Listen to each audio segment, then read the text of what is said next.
So the reason I am so excited is because we finally got a super sweet piece of white removal that, well, doesn't suck. It's exciting. I don't really know what else to tell you.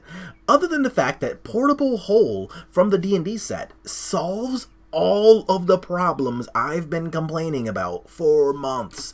This thing is actually fantastic. So here's what the card does. It's a 1-mana white artifact, and when Portable Hole enters the battlefield, exile target non-land permanent an opponent controls with mana value 2 or less until Portable Hole leaves the battlefield, which means that it can be killed and your opponent can get their stuff back. So if they have like an Abrupt Decay, if they have a Maelstrom Pulse, if they have a Prismari command or a Kolaghan's command, they do have the potential to get their shit back. Whatever, fine. But when they're doing the things, that means that they are not killing our creatures and they're not killing our Aether Vials. So, Portable Hole looks pretty fantastic for us. Unlike Path to Exile, this thing doesn't ramp them up a mana either. So if they're playing, say, like a Brawl or a Goblin Electromancer, and we play Portable Hole, we're no longer guaranteeing that they get the land drops they need to cast Gifts Ungiven. And Portable Hole solves all of the other problems that we really have as well. So this thing is going to solve red and 6 because it says non-land permanent. It doesn't say anything about just creatures. So this thing can solve red and 6s, Tarmogoyfs, Death Shadow, Scourge of the Skyclave, Clever Lumomancer, Soul Scar Mage, Monastery Swiftspear, Eidolon and a Great whatever. Like, this thing solves all of the problems. And it even does, like, all the cool non-creature stuff, like we just said. So, if you fight anybody who's playing any, I don't know, like, Springleaf Drum style decks, or like the Ozolith or a Hardened Scales, this gets rid of those things. And this does so much work as, like, a mini Skyclave apparition, but it only costs 1. And this means that we're not really stuck throwing ourselves off tempo either. We can just jam 4 of these things into our sideboards and be very excited about it. Or even play some in the main deck, depending on what your meta looks like. If you want to solve, like, I don't know, say your opponent's on Tron, they mulligan down to 3, and you're on the play. You go land Aether Vial, they go land Expedition Map. You can Portable Hole their Expedition Map. Fuck their nefarious plans. This thing's insane. And it's going to be all over the place in every format that we want to play Spirits in. So if you're playing Spirits in Historic, you can play Blue, Whites, or Bant.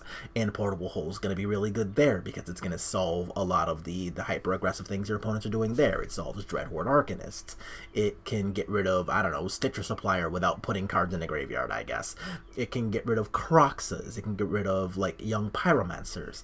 It can do all of the good stuff there. If you're playing in Pioneer, it gets rid of the Clever Lumomancers and the Soulscar Mages. It gets rid of the hateful Eidolons and the Sarams. You just get to do so much work with Portable Hole across all of the formats. And I know that in Pioneer, I'm snap slamming 4 of these into my sideboard in Blue-White Spirits. And this is so good. I don't even have words for how good this card is going to be. It's going to solve so many of the problems. Like, we actually might have a mostly reasonable matchup against mono red based on the strength of how good this card is.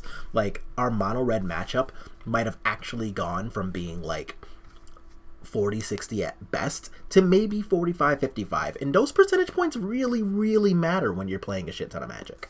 And in Modern, I'm probably going to snap slam 4 of these into my sideboard as well, because, like, I'm already playing copies of Chalice of the Void in Modern because prowess is so good. Soulscar Mages everywhere, Clever Lumomancer is a thing, there's, like, Death Shadow decks, there's Tarmogoyfs running all over the place, there's, like, 5 different variations of Monastery Swiftspear deck.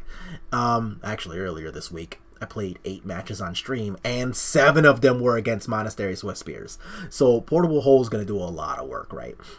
And this is exactly the kind of card we've been looking for a while. And there are some key problems this thing does not solve. For example, Stormwing Entity, it doesn't solve really anything out of the slower decks, so like any control shells. So it's not really like a solve all, but it's a solve most. And as you're, you know, as a Spirits pilot, really all we want to do is be able to solve most of the problems. Because once we're able to solve most of the problems, everything else really becomes our opponent's problem, because we're busy killing them. So I think Portable Hole is going to be super insane. Oh, this card is everything I've been asking for a pretty long time. Just, hey, please give me white removal that doesn't suck, so I can stop playing Declaration in Stone and Chalice at a Void. And they've given it to us. This is exactly the kind of thing that we've been asking for. Like, we can kill Ren in 6s so that, you know, Spectral Sailor may live. And this is just so exciting. Like I said, we're gonna have like a whole hot girl summer because we're just able to compete with the fast decks now that Portable Hole is solving the problems that we've been having, and I'm really excited about this thing. So if you're excited about Portable Hole, let me know down in the comments, and just let me know what else you're looking forward to seeing out of both the D&D set and Modern Horizons 2 this summer. So as always, if you like what you're watching, just make sure to like the video, sub to the channel, and I will see y'all on the next one.